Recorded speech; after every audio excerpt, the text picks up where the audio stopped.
for today is the case against Congress.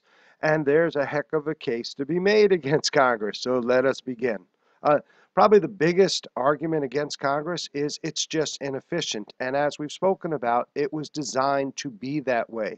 What are some of the reasons it's inefficient? Well, we start with that very first word, bicameralism. Remember, this is a term I've told you to circle in the past.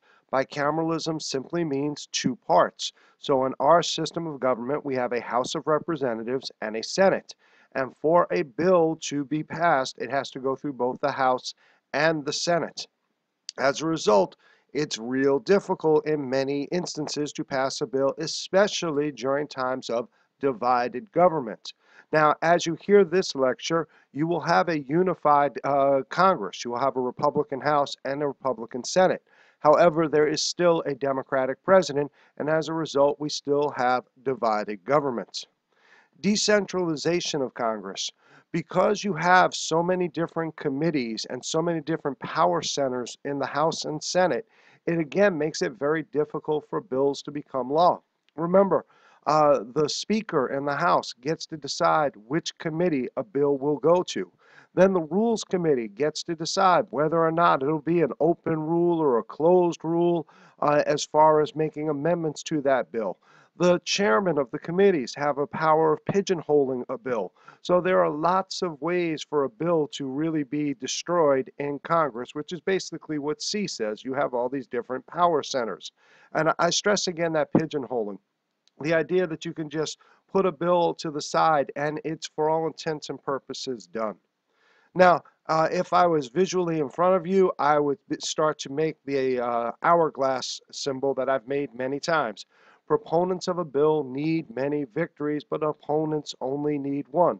So if you remember, a bill's introduced in the House, then it's going to go to a committee, then it goes to a subcommittee. In subcommittee, there'll be all kinds of hearings and discussion. If it makes it out of subcommittee, it goes back to the committee, then it goes back to the full House. Then it goes to the Senate, it goes to a committee, it goes to a subcommittee, it goes back to a committee, it goes back to the full Senate. At that point, there's a real possibility that the bills will not be identical. So then it has to go to a conference committee. The conference committee has to work out the differences between those two versions of the bill, and then that has to be accepted by both the House and the Senate again. And then it goes to the president, and he can sign it or veto it or leave it alone. As I just said, you've got to win lots of times. If at any point in time one of the groups says no, the bill's dead. Another piece that people argue about Congress with is the amount of time fundraising. And as you can see, in this last race, we were in midterm elections. This isn't even a presidential election. You can see that in the Senate, Kentucky, $54 million was raised for one 6-year term in the Senate. In 10th place, Virginia still had over $25 million raised. And Virginia had 26 million spent. That would explain some of the problems that we have with our budget. 25 million raised, 26 million spent. Okay. In the House of Representatives, you're looking at a 2-year term, and in 10th place, you have $8 million raised, and in over $8 million, hey, at least it's the right amount there, spent for a 2-year term in the House of Representatives. Just amazing amounts of money. So this is a criticism. Um, Another piece is the idea of partisanship. And what winds up happening, and it's happened for years now, is when one side says yes, by default, the other side says no. And if that's the mentality, that partisanship makes it very difficult for bills to get passed. The 113th Congress historically will go down, or has gone down now, as the least productive Congress in American history. That's a pretty amazing feat to accomplish. Part two, Congress is unrepresentative. And this is, again, why we have arguments about Congress, or why there might be problems with Congress. When you are elected, especially to the House, you represent a very narrow geographic interest.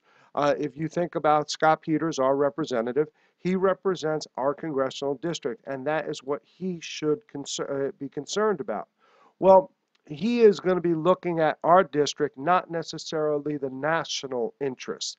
And when we look at the approval ratings of Congress, and we've spoken about this, the approval ratings are something like 13% of the American public think Congress is doing a good job, or 87% say they're doing a bad job. With that said, we just had midterm elections, and most of the overwhelming majority of incumbents who ran won re-election. So we criticize Congress as a whole, but we like our person a great deal. And this really is that piece about the geographic interest. We can look at our member of Congress and say, you're doing a good job representing us. The rest of the group isn't. That's why we don't like them. I think a good example of this really comes from Tip O'Neill. Tip O'Neill was a former Speaker of the House, and he had a statement where he said, all politics is local. And what winds up happening in Congress is that you are going to put the local interests ahead of the national interests many times, because even though something might be a positive for the nation as a whole, if you don't take care of the people who sent you to office, you will no longer have a job. For example, I think a great example where we live would be the concept of offshore oil drilling. If a representative was to support offshore oil drilling off of, say, Del Mar, uh, that representative would probably lose their seat almost immediately, because when we, the people of San Diego, think of the area off of Del Mar, we look at beautiful beaches, we look at tourism, we look at wonderful sunsets. This is beauty. This is one of the reasons we live here. People travel from all over the world to come to our beaches. Tourism is very important for our economy.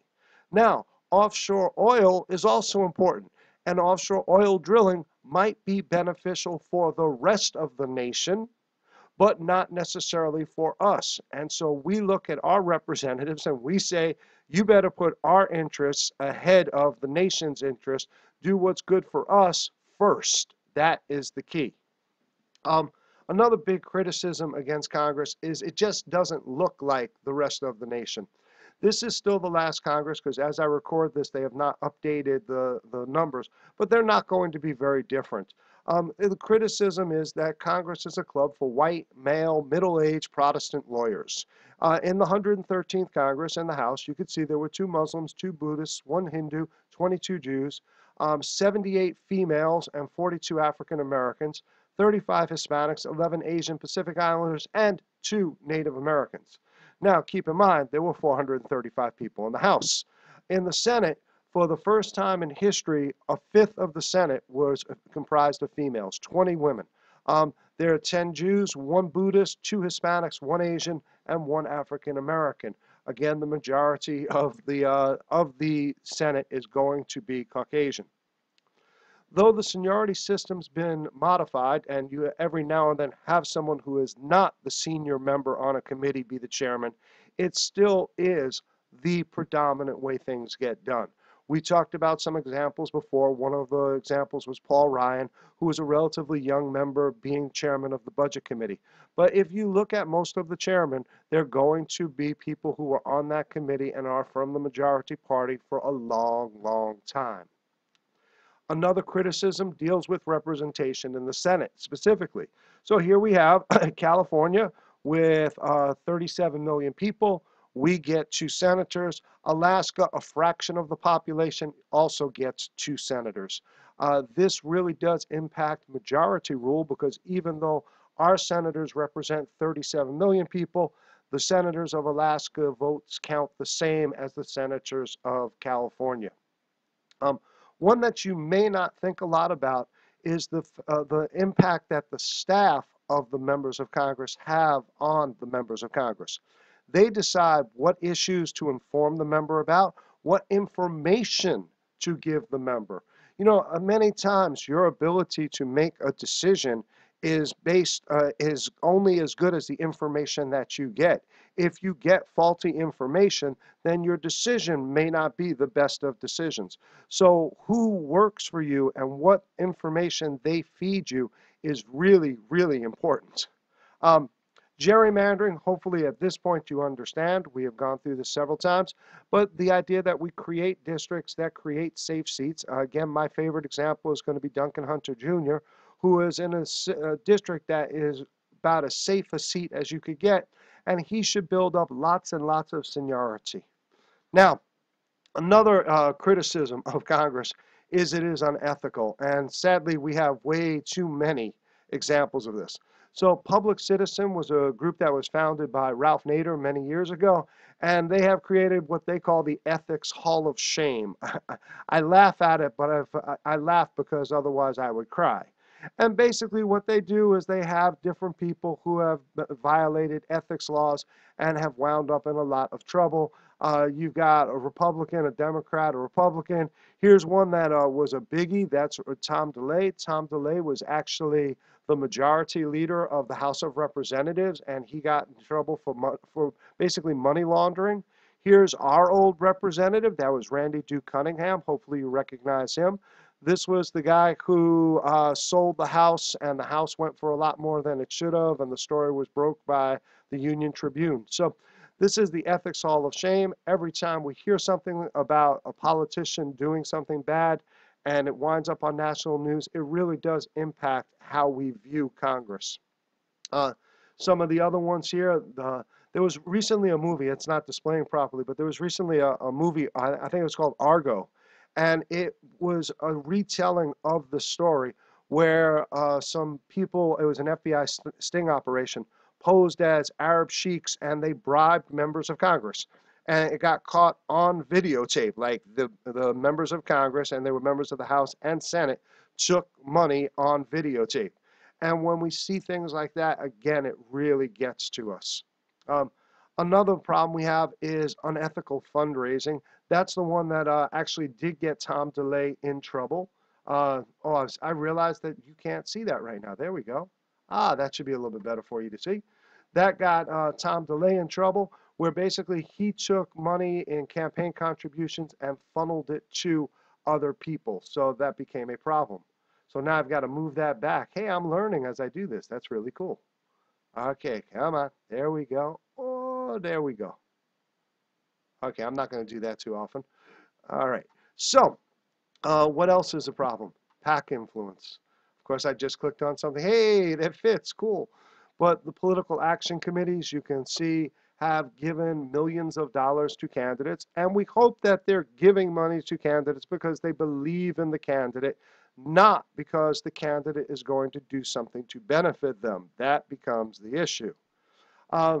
Super PACs. This is a new link, and I was kind of excited to see this one. Also at Open Secrets. And this is going to show super PAC activity. We now have 1,278 super PACs.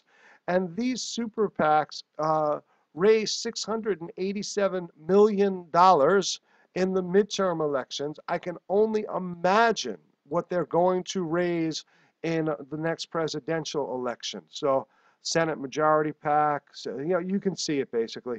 You've got these different PACs who are absolutely raising and spending huge, huge amounts of money. Okay, I want to give you one other example here. You see it's called a junket. A junket is a trip that is paid for by people, and a lot of times junkets, people wouldn't pay attention to them. Every now and then, though, we start to question them, and you can see this one. 2 months after gambling interests paid for DeLay, that was Tom DeLay's luxury trip to Europe, he helped kill a bill that the funders of his London junket opposed. So Tom DeLay was basically given a trip, and after the trip, and you might see it here, it was organized by Jack Abramoff, who wound up going to jail. We talked about him previously. Tom DeLay helped kill the Internet Gambling Prohibition Act, which would have made it a federal crime to place certain bets over the internet, and was opposed by the groups eLottery and the Choctaw Indians, who paid for the trip that Tom DeLay went on. Now, this may have been just a coincidence, or it may not have, and that gives us reason for concern. Like, if you get a trip paid for by an outside group and then you support or oppose legislation that they have an active interest in, are you doing it because you believe in it or because you were bribed? Other issues that bother us. contributions by corporations and not even in the members' districts. And we see this a lot. The national government has a lot of money. So you might have a business interest that could be a construction company, it could be anything. And they'll donate to a person who's not even in the state that they're in. An example I gave you this earlier in the year was how the Gallo brothers gave money to Bob Dole when Dole was starting out his political career in Kansas and the Gallos were here in California. So you're hoping that you make connections with people who might be up and coming stars politically, and that when you need something from the government, you can contact them and potentially get good information or at least get things that you believe in done by government. Our next term, and this is one I'm going to explain to you, is called log rolling. This was one of the few times a term ever showed up on an AP exam and my students did not recognize it, so listen carefully. Log rolling is the trading of votes. It's also called reciprocity. The idea being, I may have a bill that I want passed or a project that I want passed, and I will go to another congressman and I will say, if you vote for my bill and help make it into law, I will vote for your bill. So it's literally the trading of votes. I have no idea why it's called log rolling. I just picture lumberjacks on water on a log spinning around, but that's the term. So again, it is the trading of votes. You vote for my bill, I'll vote for yours. Next, Congress is irresponsible. Because we have so many different members and we have so many different power centers, what winds up happening is when things don't go right, nobody gets the blame. They all point fingers at each other and say it wasn't my fault, which again explains why we reelect our member at such a high rate, yet hate Congress or disapprove of Congress as a whole. Another problem that we have is literally the watering down of bills. And I'm going to give you a very specific example of this in a moment. But it is the idea that you come up with an idea and you may firmly believe in it, but in order to get votes, you start putting other pieces into it and you start putting exceptions into it until in the end, the bill basically fails to accomplish its goal. We'll get to that in just a moment with the Gramm-Rudman-Hollings bill. Another problem that we have is that members of Congress definitely have a spending bias. If there is a bill that is proposed that will fund a project in that member's district, or if it's in the Senate within that senator's state, you're more than likely to support it whether it's genuinely needed or not. Because when federal dollars come to your state is going to be benefiting because the federal government will be paying for things and the workers and the materials will be purchased in your state or in your district. And that definitely helps your economy. Now, this Gramm-Rudman-Hollings bill, it's one of the best examples of the watering down of bills. Basically, Congress recognized that they were not able to balance a budget, and this was happening in the mid-'80s. So if you remember historically, the national debt doesn't really begin to skyrocket until about 1981. That's when we hit our first trillion. And between 1981 and 1993, the national debt literally goes from 1 trillion up to I think it's $4.4 trillion. And so the members of Congress are freaking out, justifiably so. So since Congress could not balance the budget on its own, it passed a bill in the mid-'80s as an automatic way of doing so.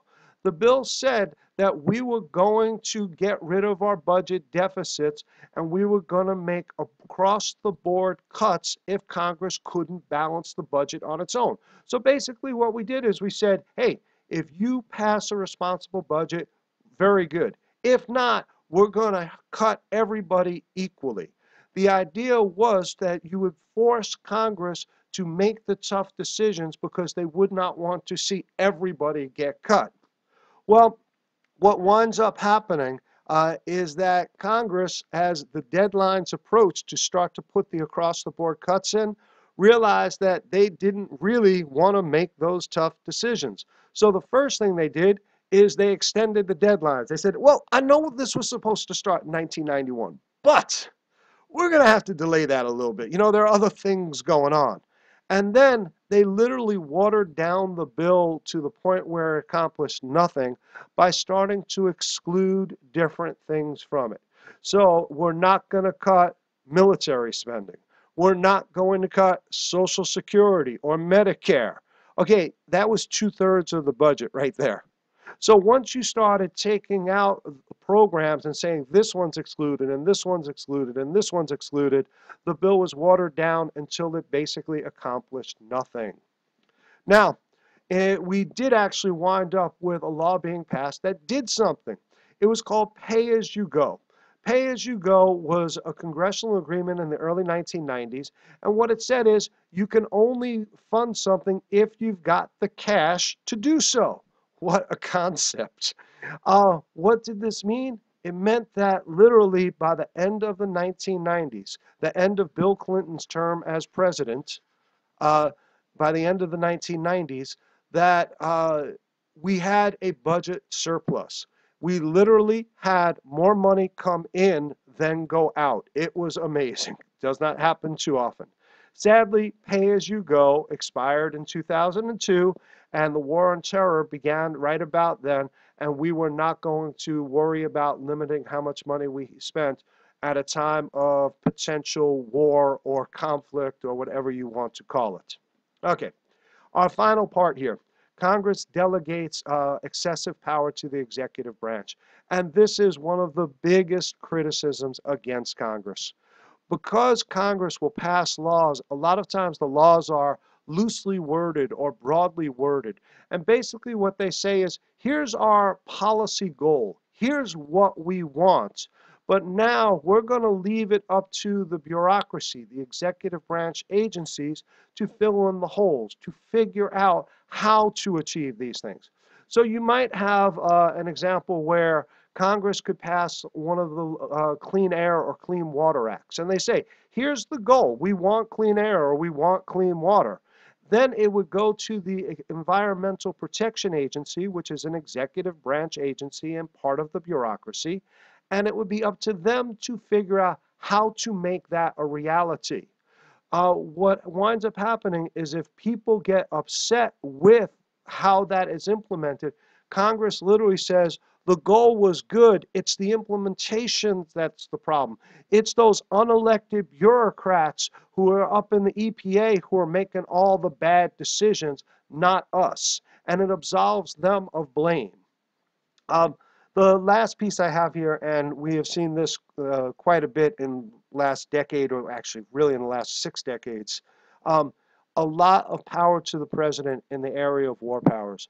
Basically, if there is a threat to the United States, we look to the president to save us. And we put a lot of power in the president's hands when it comes to that. And we will study that a little bit more at another time. So that brings this lecture to an end. And I got it done in less than 23.5 minutes. Goodbye.